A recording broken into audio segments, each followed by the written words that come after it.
지난주부터 최근까지 유동규 전 본부장이 이재명 대표를 향해서 거침없는 폭로성 주장을 이어가고 있습니다. 그런데 오늘 대장동 재판에 출석한 정진상 전 실장 측이 재판부에 공식적으로 이런 요청을 했습니다.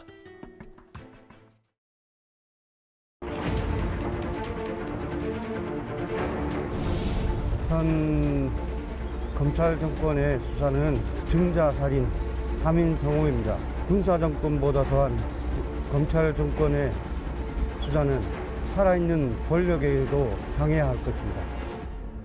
이재명 이름을 팔면서 한다는 건 사실상 그 당시에는 그러면 저는 이재명 옆에 있어도 안 되는 사람이었겠죠.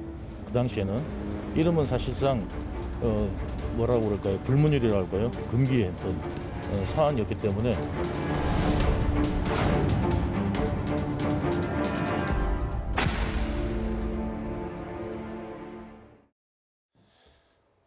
재판부 판단이 좀 궁금한데 제가 며칠 전에 이 얘기를 짚어봤어요. 정진상 전 실장 측이 유동규 전 본부장은 공동 피고인이고 지금 우리와 상반된 주장을 하는 사람인데 어떻게 이렇게 재판에 영향을 줄 수 있는 유튜브 출연 여론을 조성할 가능성이 있으니까 자제하도록 소송을 지휘해달라. 이게 오늘 공식적인 재판부에 대한 정진상 전 실장 측의 요청이었거든요. 재판부의 판단을 보시는 것과 같습니다. 그러니까 일단 정진상 전 실장 측의 손을 들어준 건 아니네요.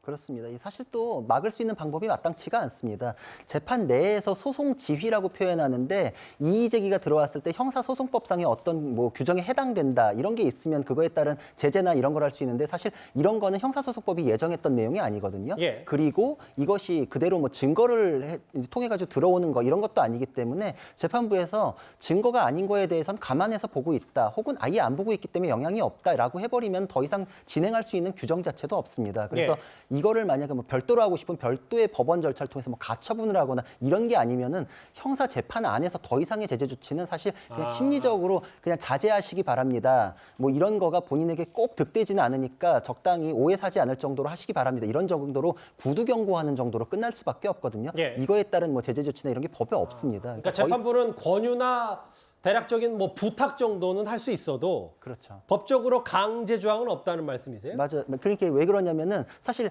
그 형사사건의 관련자들이 유명한 사람인 경우에 언론 인터뷰도 중간중간 하지 않습니까? 맞아요. 그러니까 이게 어느 정도까지 되고 어느 정도 안 된다. 이거를 또 그렇게 재단하기가 어렵거든요. 그리고 또 상대방 정치인들이나 민주당 쪽에서 공격 오는 거에 대해서 맞대응하겠다. 이런 취지면 또 그건 또 잘라가지고 하지 마라. 이렇게 할 수 없기 때문에 전체적으로 그 범위를 정할 수 없다는 표현의 자유라는 거를 최대한 존중하기 위한 차원에서 규정도 없이 그냥 금지한다. 이게 어렵기 때문에 그냥 구두 경고선에서 그칠 가능성이 높습니다. 그러니까 해당 유튜브에 톡 찍어서 이번 재판과는 별개로 가처분 신청을 내는 건 모르겠지만 이렇게 재판부가 강제할 방법은 없다. 네. 사실 유 전 본부장의 주장에 대해서도 사실 그 이재명 대표가 대선 기간 혹은 최근에 기자간담회에서도 유 전 본부장의 일방적인 진술 아니냐. 이재명 대표가 바로 본인 직접 맞받아친 적도 있었는데 이 여론전에 대해서는 사실 특히 정진상 전 실장 측이 민감할 수밖에 없는 것 같아요. 그렇지 않겠습니까? 관련이 있잖아요. 그리고 지금 유동규 씨 같은 경우는 애초에 가지고 있던 1년 동안 재판받던 과정에서 갑자기 진술을 바꿔서 유동규, 정진상, 김용 이런 식의 어떤 관계성들을 얘기하면서 폭로를 했습니다. 그러면서 심지어 이제 본인의 증언들을 계속 언론 플레이도 하고 여러 가지로 펼치고 있지만 김만배 씨가 버티면서 본인의 증언, 그다음에 전언, 진술 이 자체가 안 먹히고 있거든요. 그런데 저는 그냥 어떤 개인적으로 보면 재판을 받는 따지고 보면 대장동 일당에서의 핵심 예전에 성남시와 관련됐을 때 본인이 대장동 일당과 손을 잡았던 유착됐던 가장 안 좋은 어떤 죄질이 나쁜 어떤 그런 범죄자의 혐의를 갖고 있는 사람으로서 유튜브를 통해서 본인의 진술을 계속 퍼뜨린다는 것들이 저는 솔직히 제 개인적인 생각은 굳이 제재를 안 해도 될 것 같아요. 왜냐하면 본인이 얘기를 많이 할수록 본인의 말 속에서 늪에 빠지지 않을까라는 개인적인 생각을 가지고 있거든요. 하지만 제가 보기로는 좀 제가 보수적일지 모르지만 좀 적절치 않다. 지금 재판을 받는 사람들 유튜브에 나와서 자꾸 어떤 이건 이렇다 폭로하는 것들은 좀 일반적 시각에서는 조금 이해하기가 좀 힘듭니다.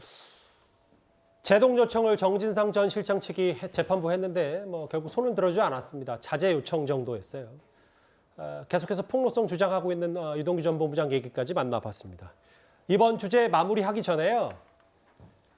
지난 금요일 방송 중에 최근 검찰이 들여다보고 있는 정자동 얘기를 저희가 짚어봤습니다. 일부 패널이 한 보도를 인용해서 성남시 조례에는 시 소유인 경우 임대료를 5% 받게 돼 있다는 걸 해당 호텔에는 1.5% 임대료만 받은 것에 대해서 의문을 제기했습니다. 이에 대해 민주당 측은 이들은 외국인이기 때문에 5%가 아니라 1%를 적용해야 하고 그마저도 더 높은 1.5% 임대료로 호텔을 유치하는 데 성공했다. 이 의혹 제기가 사실관계가 다르다고 알려왔습니다. 이에 저희가 전해드립니다. 이번 주제까지 마무리했습니다. 다음 주제는 분위기를 바꿔보겠습니다.